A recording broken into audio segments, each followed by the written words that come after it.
Hello! Did you just say yes to planning your cousin's baby shower on the same day in which you had planned to do a painting workshop? A painting workshop afternoon at the local paint studio? I know, this is a hypothetical situation to illustrate a scenario. So just staying with the scenario, you knew exactly what you were doing, you wanted to say no, but your people-pleasing habit took over. So now you're sucked into a to-do list of party planning activities instead of going to the paint supply store to stock up for the supplies you were planning to need for your painting afternoon. I know you love your cousin. She's lucky to have you. But what happened to you and what you wanted to do that afternoon? In this episode, I'm going to talk about the people-pleasing habit that many of us have, whether we know it or not.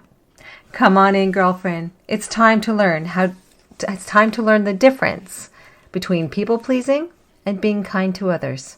It's time to choose happy. Hey, girlfriend. Welcome to the Choose Happy with Marie show.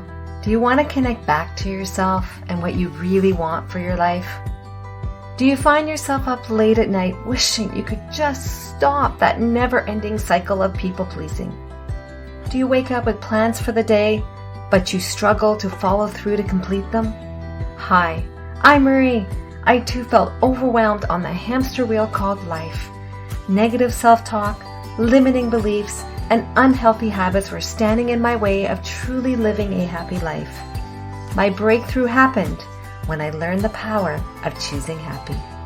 In this podcast, you will find ideas for living a life where you put what you want first. You break free from your mind's focus towards negativity, and you find the peace and stability that will help you live the life that you really want for yourself today. Let's do this. We are choosing happy. Come on in, girlfriend. Hello, how are you? I cannot believe it's the end of February. If you're listening to this episode on the day that it's published, February 28th, it's the end of the second month of the year. I hope you've been enjoying the self-love series so far. I really enjoyed researching these various topics for you, and I hope I presented them in a practical way that resonates with you. So just to recap, episode 18 was the first of the series, and it's titled Ready to Feel February Love, Start with Loving Yourself. Episode 19 is called It's Safe to Be Messy. 5 signs you might be a perfectionist. So just to back up for a second, episode 18, the one I just mentioned about ready to feel February love, it's where I talk about why loving ourselves matters and recognizing that sometimes it can be hard to love ourselves. And in that episode 18, I reviewed 3 things you might be doing that is not supporting the self-love habit. So going back, episode 19, the one that's called It's Safe to Be Messy, 5 signs you might be a perfectionist. In this episode, I talk about perfectionism and reviewed 5 signs of how you might be a perfectionist and what you can do about it. Episode 20, titled Why Do I Procrastinate? 3 Steps to Overcome It. I reviewed the reasons you could be procrastinating and explored 3 steps to help overcome it. Today, the last of the series, of the Self-Love Habit series, I'm reviewing a habit that we often do and we don't realize the negative impact of it, and that is people-pleasing. But before I go into today's training, I just want to take a minute to say thank you. Thank you for listening to the show, for recommending the show to others, and for joining the email list and our Facebook community. Seeing your comments, receiving your emails, and seeing your reviews on Apple Podcasts truly touches me and gives me fuel to keep going with the show. Thank you. All right then. Now we're digging into the world of people-pleasing. So, why? Why do we do it? Did you notice I said we? Because I do it too. Of the research I did, I found the following common definition for the words people pleaser, and it's defined as a people pleaser is a person who goes out of their way to make others happy. They often will put others' needs above their own. Does that sound familiar? If you said yes, you're in the right place. All my life, I've been told I'm too nice. I never really thought much about it until I did research it a bit more to better understand it for the purpose of this episode. And maybe you've been told you're too nice too. I just thought I was being kind to others.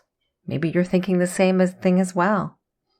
But where is the line drawn between being kind versus being a people pleaser? We'll get to that in a few minutes. And in the meantime, I'd like us to review the 10 signs that could show that you have a habit of people pleasing.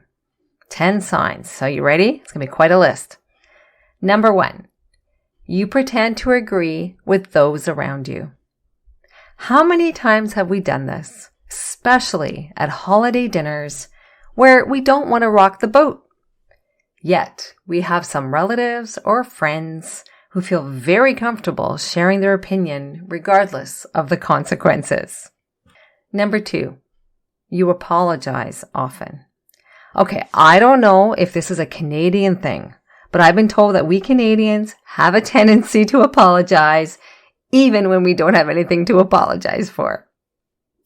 Number 3, you feel responsible for how others feel.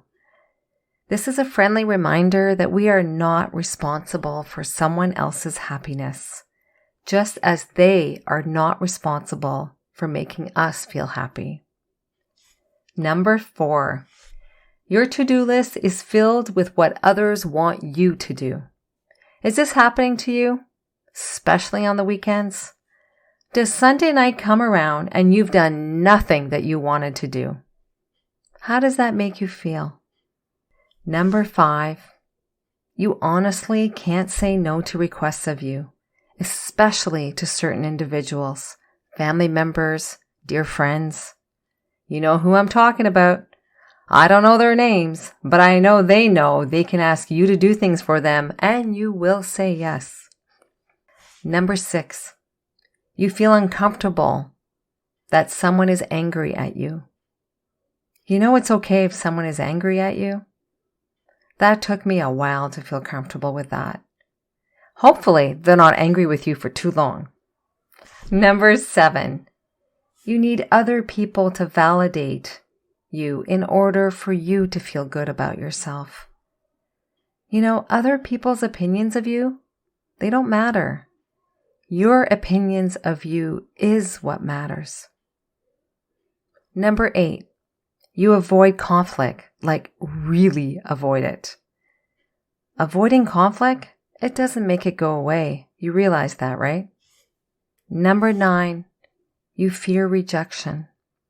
I know it can hurt when people don't like us, but not everybody likes everybody. It just is. And honestly, it's okay. Number 10, you feel guilty if you don't help. Okay, this last one can be a tough one because if you're like me and you've been raised to help others and or you innately want to help, it's just part of who you are, that's hard not to help someone else. So for this one, I would say have discretion. There's a fine line between being a people pleaser and being a kind person. So working with the definition that I mentioned earlier, with people pleasing being defined as, a people pleaser is a person who goes out of their way to make others happy. They often will put others' needs above their own. Whereby the definition of kindness says, it's the quality of being friendly, generous, and considerate. It says nothing about putting others' needs above their own. Being kind is helping others, but not at the detriment of hurting ourselves. So, the next time you find yourself people-pleasing, take a pause and ask yourself, is what I'm about to do being kind, or am I being a people-pleaser? And act accordingly. I know it's not easy. It's not an easy habit to break, especially if we're doing this with people who are our family members or our dear friends. But somehow you need to start saying no if it's going to negatively affect you. Here's an affirmation you can practice to support you in stopping the habit of people pleasing. I will say it twice, and you are welcome to repeat it after me. My self-worth is not dependent on the opinions of others. I will help others when it does not negatively affect me. I'll repeat it. My self-worth is not dependent on the opinions of others. I will help others when it does not negatively affect me. Well, that's the end of the self-love series. I do hope you have felt lots of love from the Choose Happy with Marie podcast this month. If you haven't listened to the other 3 self-love episodes, they will be listed in the show notes. You can access them on your favorite podcast app. We'll see you in March, where we will talk about, you'll just have to wait and see. In the meantime, join us in our Facebook community for more Choose Happy inspiration and community. Wishing you a wonderful week, choosing happy. Cheers! If this episode inspired you to choose happy today, I invite you to share it with other girlfriends you know. They can access it through their podcast app. I'd also encourage you to leave a review for the show at Apple Podcasts to encourage more girlfriends to start living their lives the Choose Happy way. If you're looking for more, I invite you to come join us in the Choose Happy with Marie Facebook group, where I drop by several times a week with inspiring posts related to the episode. You can find the link in my show's notes. And finally, don't forget that you can purchase your very own Choose Happy affirmation card deck on my website at www.choosehappywithmarie.com. Have a great day, and remember, choose happy.